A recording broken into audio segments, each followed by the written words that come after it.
ராணி.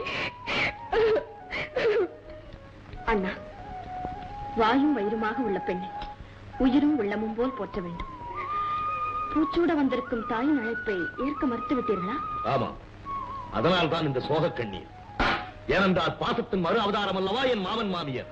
அண்ணா, சற்று பொறுமையாக கேளுங்கள். பெற்றோர்களின் கோபம் என்றுமே நீடிக்காது.